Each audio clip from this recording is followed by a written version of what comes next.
The church doors slammed shut behind Evelyn Harper, the echo slicing through the humid Virginia night like a blade. At 17 she stood frozen on the steps, her mother's parting words, "You're a sin, and I won't have it under my roof," burning in her chest. Her backpack, stuffed with a single change of clothes and a dog-eared journal, felt heavier than the rejection now anchoring her to the earth. It was 1998, and the small town of Willow Creek didn't take kindly to girls who loved other girls. Evelyn's mother, a devout woman with a Bible always tucked under her arm, had driven her here after finding a love letter tucked in Evelyn's dress-era letter to Sarah, her best friend, her secret. The church, with its white steeple piercing the starry sky, was supposed to fix her. But as Evelyn's sneakers crunched on the gravel, she felt only abandonment, the weight of being unwanted pressing against her ribs. She sank onto the steps, the wood creaking under her slight frame. Her auburn hair fell into her face, hiding the tears she refused to let fall. What now? She had no money, no plan, just the ache of a heart that had dared to love and been punished for it. A soft glow spilled from the church's side door as it opened, revealing a woman in her early 30s, her blonde hair catching the light like a halo. Pastor Claire Monroe stepped out, her brow furrowing as she spotted the girl on the steps. "Hey, are you okay?" Her voice was gentle, but it carried a strength that made Evelyn look up. I don't have anywhere to go," Evelyn whispered, her voice cracking. She braced for judgment, for the same condemnation she'd heard her whole life. Claire knelt beside her, her brown eyes soft but searching. "You're safe here," she said simply, and something in her tone made Evelyn believe it. "Come inside. Let's figure this out together." The church's interior smelled of polished wood and candle wax, a sanctuary that felt both foreign and comforting to Evelyn. Claire led her to a small office, its walls lined with books and a single stained glass window casting colorful shadows. Evelyn clutched her backpack, her knuckles white, as she recounted the fight with her mother, the letter, the shouting, the ultimatum. Claire listened without interruption, her face a mix of empathy and quiet anger. "Your mother's wrong," Claire said when Evelyn finished, her voice steady but fierce. "Love isn't a sin. It's a gift. And no one gets to take that from you." Evelyn blinked, stunned. She'd never heard a pastor speak like that, especially not in Willow Creek, where sermons often dripped with fire and brimstone. "But the Bible's been twisted by people who want control, not truth," Claire interrupted, leaning forward. "I've studied it, lived it, and I know it's about love, not hate. You're not broken, Evelyn." Those words cracked something open in Evelyn, a dam she'd built to hold back her fear. She cried then, not from sadness but from the relief of being seen. Claire didn't push her to stop, just handed her a tissue and waited. Over the next few days, Claire gave Evelyn a place to stay in the church's modest parsonage. It was a simple life. Claire cooked hearty meals, taught Evelyn how to tend the church garden, and shared stories of her own struggles growing up in a town that didn't always understand her. Evelyn learned that Claire had become a pastor to challenge the rigid beliefs she'd seen tear families apart. "I stayed because someone has to change things from the inside," Claire said one evening, her hands dusted with flour as she kneaded dough for dinner. Evelyn found herself watching Claire more than she meant to. The way her hands moved with purpose, the way her laugh filled the room like sunlight. It was confusing, this pull toward someone older, someone who was supposed to be her protector. But Claire's kindness, her quiet strength, was a lifeline Evelyn hadn't known she needed. One night, as they sat on the parsonage porch, fireflies blinking in the dusk, Evelyn dared to ask, "Have you ever felt something you weren't supposed to?" Claire's eyes met hers, sharp and knowing. "Yes," she said softly, "but I learned that what I feel is mine to understand, not the world's to judge." The air between them felt charged, like a storm waiting to break. Evelyn's heart raced, but she didn't push further. Not yet. By the end of the first month, Evelyn had settled into a routine. She helped with Sunday services, passing out hymnals and lighting candles, her presence a quiet rebellion against the town's whispers. Some congregants eyed her with suspicion, but Claire's steady gaze silenced their gossip. Evelyn began to see the church not as a place of judgment but as a refuge, a space Claire had carved out for those who didn't fit the town's narrow mold. But the past wasn't done with Evelyn. One Sunday, Sarah slipped into the back pew during service. Their eyes met and Evelyn's heart lurched. Sarah's dark curls framed her face, her hazel eyes wide with a mix of fear and longing. After the service, they stole a moment in the courtyard, hidden by rose bushes. "I'm sorry," Sarah whispered, her voice trembling. "My parents. They said we couldn't see each other anymore." Evelyn's throat tightened. "Did you mean it? What you wrote back to me?"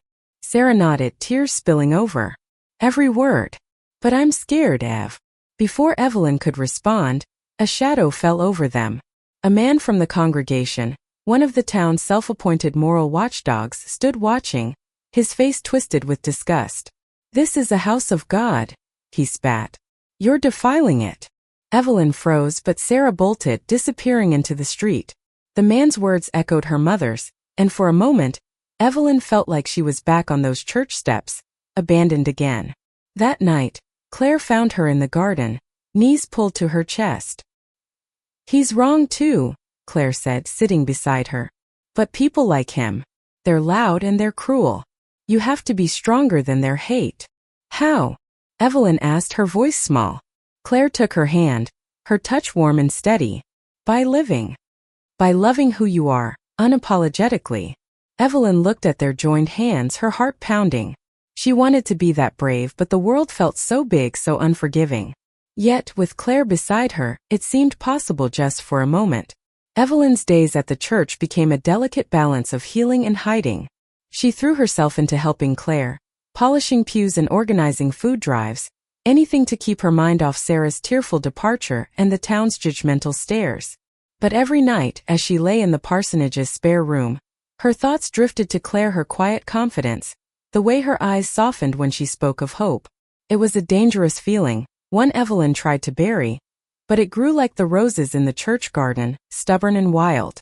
Claire noticed the change in Evelyn, the way her smiles came less easily after Sarah's visit. One morning, as they sorted donated clothes for the church's outreach program, Claire set down a stack of sweaters and said, "You're carrying something heavy. Want to share it?" Evelyn hesitated, her fingers twisting the hem of her shirt. "It's Sarah," she admitted. "I keep wondering if I could have done something different. If I'd been less, maybe she wouldn't have run." Claire's jaw tightened, but her voice stayed soft. "You didn't make her run, Evelyn. Fear did. This town, these people, they make it hard to be yourself. But that's their failure, not yours." Evelyn wanted to believe her, but doubt clung to her like damp clothes. She threw herself into work, hoping it would drown the ache. She and Claire spent hours planning a community dinner, a bold move to bring Willow Creek's outcast single mothers, recovering addicts, anyone the town shunned into the church's fold. Evelyn saw Claire's vision, a sanctuary for everyone, not just the righteous. It lit a spark in her, a purpose she hadn't felt before. But Willow Creek wasn't ready for change. The man from the courtyard, Mr. Hargrove, rallied a group of congregants to confront Claire. They stormed into the church one evening, their voices sharp with accusations. "You're turning this place into a haven for sinners," Hargrove barked, his face red. "That girl's an abomination, and you're encouraging her." Evelyn, hidden behind the office door, felt her stomach twist. She wanted to run, to disappear, but Claire stood tall, unflinching. "This church is for everyone," she said, her voice like steel. "If you can't accept that, the door's open. You're free to leave." Some did, their footsteps echoing in the silence. Others stayed, their faces uncertain but curious. Evelyn watched, awestruck, as Claire held her ground, a lighthouse in a storm. When the group finally left, Claire sank into a pew, her hands trembling. Evelyn stepped out, her voice barely above a whisper. "You didn't have to do that for me." Claire looked up, her eyes fierce. "I did it for you. For me. For everyone who's been told they don't belong." That night, they sat closer than usual on the porch, the air thick with summer heat and unspoken words. Evelyn's fingers brushed Claire's as she passed her a glass of iced tea, and neither pulled away. The contact sent a shiver through Evelyn, a mix of fear and want. She knew this feeling, had felt it with Sarah, but with Claire it was deeper, more dangerous. Claire was her anchor, her guide. Could she risk complicating that? The next morning a letter arrived, slipped under the church door. It was from Sarah, short and scrawled in haste. "I'm leaving town. I can't stay here. I'm sorry. Be happy." Evelyn's heart sank, But there was a strange relief, to a door closing, leaving room for something new. She showed the letter to Claire, expecting sympathy, but Claire's face held something else, a flicker of relief that matched her own. "You deserve someone who's brave enough to stay," Claire said, her voice low. Evelyn's breath caught. Was Claire talking about Sarah? Or herself? The community dinner became a turning point. Despite Hargrove's protests, people came hesitant at first, then in droves. Evelyn helped serve plates of mashed potatoes and green beans, her heart swelling as she saw families laughing, kids running through the church hall, and Claire moving among them, her smile radiant. For the first time, Evelyn felt like she belonged somewhere. But trouble brewed outside. Hargrove and his allies picketed the event, holding signs that read "God hates sinners" and "Repent or burn." Evelyn's hands shook as she carried a tray of rolls, their shouts seeping through the walls. Claire caught her eye and gave a small nod as if to say, "We're stronger than this." After the dinner, as they cleaned up, Evelyn found Claire in the kitchen, scrubbing dishes with a ferocity that betrayed her calm exterior. "They don't get to win," Claire muttered. "Not here." Evelyn set down her towel and stepped closer. "You're fighting for everyone." "Why?" Claire paused, her hands still in the soapy water. "Because I know what it's like to hide who you are," she said, her voice barely audible. "I spent years pretending, trying to fit into someone else's idea of good. I won't let you or Inyini go through that alone." Evelyn's heart pounded. She wanted to ask what Claire had hidden, what she'd fought to become the woman standing before her. But the moment felt too fragile, too raw. Instead, she reached out, her hand covering Claire's wet one. "Thank you," she whispered. Claire's eyes met hers, and for a moment, the world narrowed to just them, the hum of the fluorescent lights, the drip of the faucet, the warmth of their hands. Then Claire pulled back, a faint blush on her cheeks. "We should finish up," she said, her voice unsteady. Evelyn nodded, but the air between them had shifted, charged with possibility.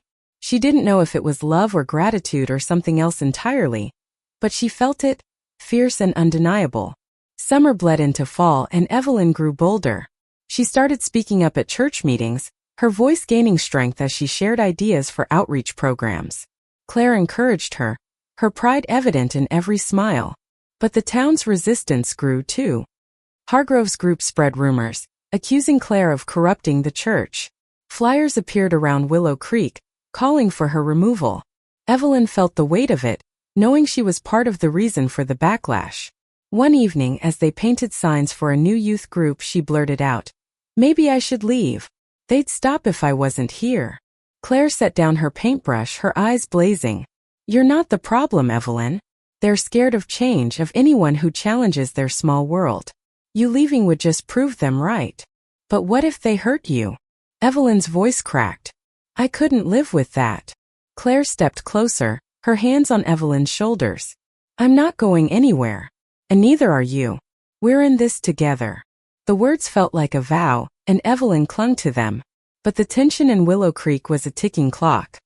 One Sunday, as Claire delivered a sermon about love as the cornerstone of faith, Hargrove interrupted, storming to the front of the church. "You're a disgrace," he shouted, pointing at Claire. "You and that girl are tearing this town apart." The congregation gasped, some nodding in agreement, others looking away. Evelyn, sitting in the front pew, felt her face burn. She wanted to shrink, to disappear. But Claire's voice cut through the chaos. "If love tears this town apart, then it was never whole to begin with," she said, her words ringing clear. "This church is for everyone, or it's for no one." Hargrove stormed out, but the damage was done. That night, someone threw a brick through the church's stained glass window, the shards glittering like broken promises. Evelyn found Claire sweeping up the glass, her face pale but determined. "This is my fault," Evelyn said, her voice trembling. "No," Claire said sharply, dropping the broom. "This is their fear, not your fault. Don't ever think you're less than because of who you love." Evelyn's eyes filled with tears, but not from sadness. It was the fierceness in Claire's voice, the way she fought for her, that broke something open.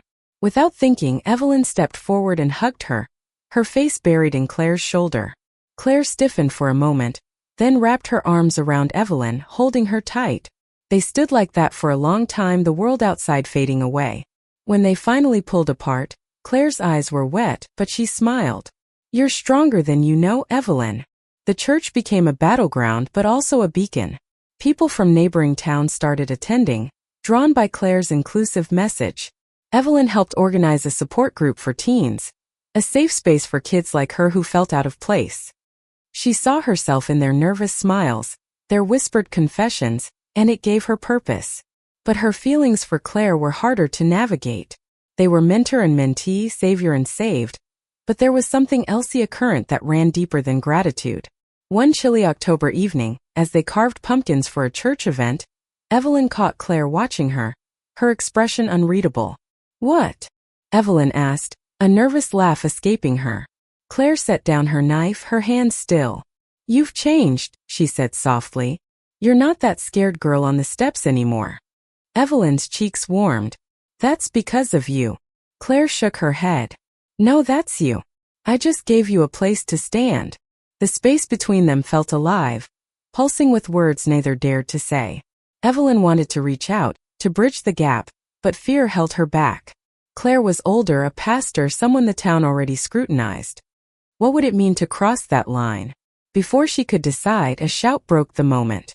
A group of teens from the support group burst in, laughing and carrying bags of candy for the event. Claire slipped back into her role, but her glance at Evelyn lingered, full of questions. Winter brought a fragile peace. The church's outreach grew, and Evelyn found herself leading more, her voice steady as she spoke to teens about self-acceptance. But Hargrove's campaign intensified. He petitioned the diocese to remove Claire, claiming she was unfit to lead. The threat hung over them like a storm cloud, and Evelyn felt it in Claire's quieter moments, the way her hands lingered on her Bible, as if searching for strength. One snowy evening as they sorted donations in the church basement, Evelyn found a photo tucked in an old book, a younger Claire, arm around a woman with dark hair, both smiling. Who's this? Evelyn asked, holding it up. Claire's face softened, then tightened. Her name was Anna, she said, her voice low. We were close in seminary. She left when things got complicated. Evelyn's heart skipped. Complicated how? Claire hesitated, then met her eyes. She loved me and I loved her. But the church, the pressurite was too much for her. She chose a different path. The confession hung between them, heavy and electric. Evelyn saw the pain in Claire's eyes, the weight of a love lost to fear. Do you regret it? She asked. Every day, Claire said, her voice breaking. But it taught me to fight for what matters. Evelyn set the photo down, her hands trembling. What matters to you now? Claire looked at her and for a moment the world stopped. You, she said simply. This place. The people we're helping. Evelyn's breath caught. She wanted to say more, to ask if Claire felt the same pull she did, but fear choked her words. Instead, she nodded and they went back to work, the silence heavy with what wasn't said. The diocese hearing came in January, a cold gray day that matched the mood. Claire stood before a panel of stern-faced men, defending her work, her faith, her right to lead. Evelyn sat in the back, her heart pounding as Hargrove presented his case, twisting Claire's inclusivity into heresy. When it was Claire's turn, she spoke with a fire Evelyn had never seen. I became a pastor to serve, not to judge, she said. If that threatens you, then your faith is smaller than mine. Evelyn watched, tears in her eyes, as Claire fought for her vision. The panel deliberated, and though they didn't remove Claire, they issued a warning. Change course or face consequences. The drive back to Willow Creek was silent, Claire's hands tight on the wheel. That night, Evelyn found her in the church, staring at the repaired stained glass window. I don't know if I can keep doing this, Claire admitted, her voice raw. It's breaking me. Evelyn's heart ached. She stepped closer, her voice fierce. You're not alone. You saved me, Claire. Let me help you now. Claire turned, her eyes searching Evelyn's. You already do, she whispered. Without thinking, Evelyn closed the distance, her lips brushing Claire's in a tentative, trembling kiss. For a moment Claire froze, then kissed her back, soft and desperate. When they pulled apart, Claire's eyes were wide, torn between fear and want. We can't, Claire said, stepping back. Not like this. You're young and I'm supposed to protect you. Evelyn's heart sank, but she nodded. I know. But I'm not a kid, Claire. I know what I feel. Claire's smile was sad, beautiful. Give it time, she said. We'll figure this out. Spring brought renewal but also reckoning. The church thrived, its pews filled with new faces, but the diocese's warning loomed. Claire poured herself into her work, and Evelyn stayed by her side, their unspoken feelings a quiet undercurrent. They built something real, a community that welcomed the rejected, a home for the lost. But Evelyn couldn't shake the memory of their kiss, or the way Claire's eyes softened when they were alone. One evening, as they planned a pride event, a bold move for Willow Creek, Evelyn found her courage. I need to say something, she said, her voice steady. I love you, Claire. Not as a mentor, not as a friend. I love you. Claire's face crumpled, a mix of joy and pain. Evelyn, She took a breath. I love you too. But the Sus, it's complicated. The church, the town, your age. I'm 18 now, Evelyn said, stepping closer. And I don't care about the town. I care about you. Claire's eyes filled with tears, but she smiled. You make me want to be brave, she said. They kissed again, slower this time, a promise sealed in the quiet of the church. The pride event was a triumph, with rainbow flags lining the courtyard and laughter filling the air. But Hargrove's group struck back, defacing the church with slurs and threats. The diocese, pressured by his complaints, suspended Claire pending a final review. The news hit like a blow, but Claire faced it with grace, telling her congregation, this isn't the end. It's a beginning. Evelyn refused to let her fight alone. She rallied the teens from the support group, who organized a protest outside the diocese office, their signs reading "Love is not a sin" and "Keep Pastor Claire." The community showed up, mothers, workers, even some of Hargrove's former allies. Evelyn spoke, her voice clear and strong. This church saved me when I had nothing. Claire saved me. Don't take that from others who need it. The diocese relented, reinstating Claire with a formal apology. The victory was sweet, but Evelyn knew it was only one battle. She and Claire sat in the garden that night, the roses blooming around them. What now? Evelyn asked. We keep going, Claire said, her hand finding Evelyn's. We built something better together. Years later, Evelyn would look back on that spring as the moment she became herself, unapologetic, loved, and whole. She and Claire moved to a new city, where they built a shelter for queer youth, a testament to their shared vision. They faced challenges, judgment, doubt, the weight of the world, but they faced them together. Their love a quiet rebellion against hate.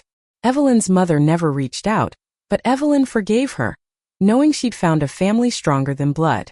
And in every kid they helped, every life they touched, they saw the truth. Love doesn't just save, it transforms. Thank you for listening. Like and subscribe to get notifications about next videos.